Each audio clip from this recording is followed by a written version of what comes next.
The Book of Joel. Joel chapter 1. The word of the Lord that came to Joel son of Bethuel. Hear this, you elders. Listen, all you inhabitants of the land. Has anything like this ever happened in your days or in the days of your ancestors? Tell your children about it, and let your children tell their children, and their children the next generation. What the devouring locust has left, the swarming locust has eaten. What the swarming locust has left, the young locust has eaten. And what the young locust has left, the destroying locust has eaten. Wake up, you drunkards, and weep. Wail, all you wine drinkers, because of the sweet wine, for it has been taken from your mouth. For a nation has invaded my land, powerful and without number. Its teeth are the teeth of a lion, and it has the fangs of a lioness. It has devastated my grapevine and splintered my fig tree. It has stripped off its bark and thrown it away. Its branches have turned white. Grieve like a young woman dressed in sackcloth, mourning for the husband of her youth. Grain and drink offerings have been cut off from the house of the Lord. The priests, who are ministers of the Lord, mourn. The fields are destroyed. The land grieves. Indeed, the grain is destroyed. The new wine is dried up, and the olive oil fails. Be ashamed, you farmers. Wail, you vine dressers, over the wheat and the barley, because the harvest of the field has perished. The grapevine is dried up, and the fig tree is withered. The pomegranate, the date palm, and the apple, all the trees of the orchard have withered. Indeed, human joy has dried up. Dress in sackcloth and lament, you priests. Wail, you ministers of the altar. Come and spend the night in sackcloth, you ministers of my God, because grain and drink offerings are withheld from the house of your God. Announce a sacred fast. Proclaim an assembly. Gather the elders and all the residents of the land at the house of the Lord your God, and cry out to the Lord. Woe because of that day, for the day of the Lord is near and will come as devastation from the Almighty. Hasn't the food been cut off before our eyes, joy and gladness from the house of our God? The seeds lie shriveled in their casings. The storehouses are in ruin, and the granaries are broken down, because the grain has withered away. How the animals groan! The herds of cattle wander in confusion since they have no pasture. Even the flocks of sheep suffer punishment.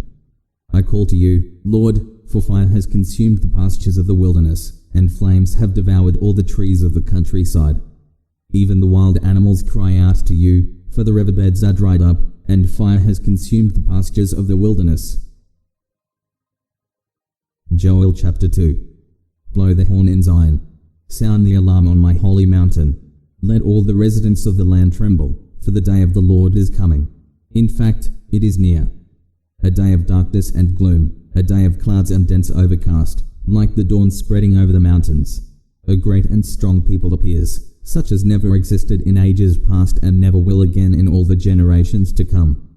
A fire destroys in front of them, and behind them a flame devours. The land in front of them is like the Garden of Eden, but behind them it is like a desert wasteland. There is no escape from them. Their appearance is like that of horses, and they gallop like war horses. They bound on the tops of the mountains. Their sound is like the sound of chariots, like the sound of fiery flames consuming stubble, like a mighty army deployed for war. Nations writhe in horror before them. All faces turn pale. They attack as warriors attack. They scale walls as men of war do. Each goes on his own path, and they do not change their course. They do not push each other. Each man proceeds on his own path. They dodge the missiles, never stopping. They storm the city. They run on the wall. They climb into the houses. They enter through the windows like thieves. The earth quakes before them. The sky shakes. The sun and moon grow dark, and the stars cease their shining. The Lord raises his voice in the presence of his army. His camp is very large. Those who carry out his command are powerful. Indeed, the day of the Lord is terrible and dreadful. Who can endure it?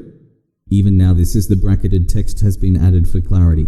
The Lord's declaration: turn to me with all your heart, with fasting, weeping, and mourning. Tear your hearts, not just your clothes, and return to the Lord your God. For he is gracious and compassionate, slow to anger, rich in faithful love, and he relents from sending disaster.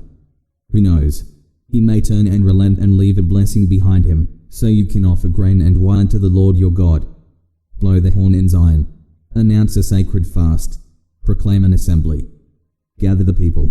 Sanctify the congregation. Assemble the aged. Gather the children, even those nursing at the breast. Let the bridegroom leave his bedroom, and the bride her honeymoon chamber. Let the priests, the Lord's ministers, weep between the portico and the altar. Let them say, Have pity on your people, Lord, and do not make your inheritance a disgrace, an object of scorn among the nations. Why should it be said among the peoples, Where is their God? Then the Lord became jealous for his land and spared his people.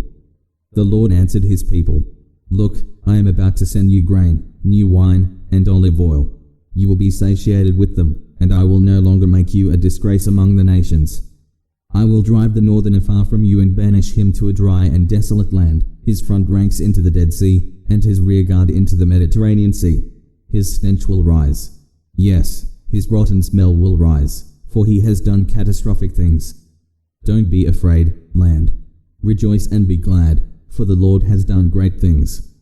Don't be afraid, wild animals, for the wilderness pastures have turned green. The trees bear their fruit, and the fig tree and grapevine yield their riches.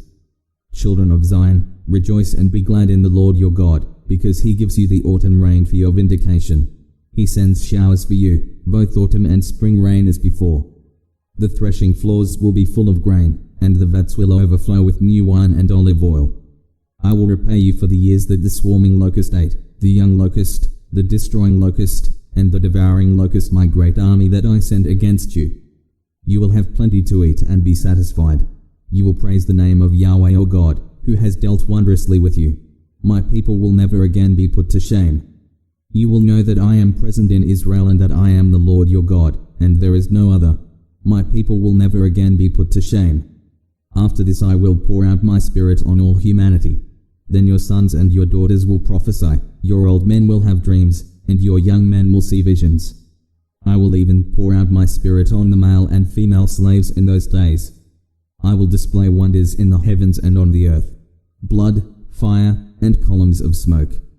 The sun will be turned to darkness and the moon to blood before the great and awe-inspiring day of the Lord comes.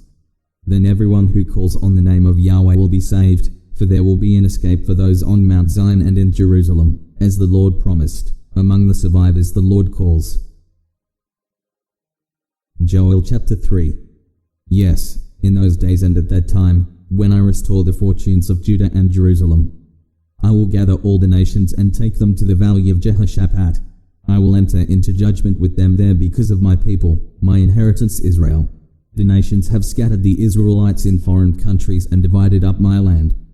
They cast lots for my people. They bartered a boy for a prostitute and sold a girl for wine to drink. And also, Tyre, Sidon, and all the territories of Philistia, what are you to me?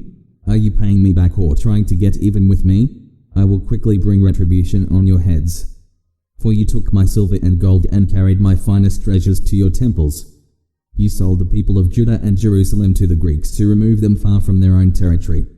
Look, I am about to rouse them up from the place where you sold them. I will bring retribution on your heads. I will sell your sons and daughters into the hands of the people of Judah, and they will sell them to the Sabines, to a distant nation, for the Lord has spoken. Proclaim this among the nations. Prepare for holy war. Rouse the warriors. Let all the men of war advance and attack. Hammer your plowshares into swords and your pruning knives into spears. Let even the weakling say, I am a warrior. Come quickly, all you surrounding nations. Gather yourselves. Bring down your warriors there, Lord. Let the nations be roused and come to the valley of Jehoshaphat, for there I will sit down to judge all the surrounding nations. Swing the sickle because the harvest is ripe. Come and trample the grapes because the winepress is full. The wine vats overflow because the wickedness of the nations is great. Multitudes, multitudes in the valley of decision. For the day of the Lord is near in the valley of decision. The sun and moon will grow dark, and the stars will cease their shining. The Lord will roar from Zion and raise his voice from Jerusalem. Heaven and earth will shake. But the Lord will be a refuge for his people, a stronghold for the Israelites. Then you will know that I am the Lord your God, who dwells in Zion, my holy mountain. Jerusalem will be holy, and foreigners will never overrun it again. In that day the mountains will drip with sweet wine, and the hills will flow with milk. All the streams of Judah will flow with water, and a spring will issue from the Lord's house, watering the valley of acacias. Egypt will become desolate, and Edom a desert wasteland, because of the violence done to the people of Judah in whose land they shed innocent blood. But Judah will be inhabited forever, and Jerusalem from generation to generation. I will pardon their blood guilt, which I have not pardoned, for the Lord dwells in Zion.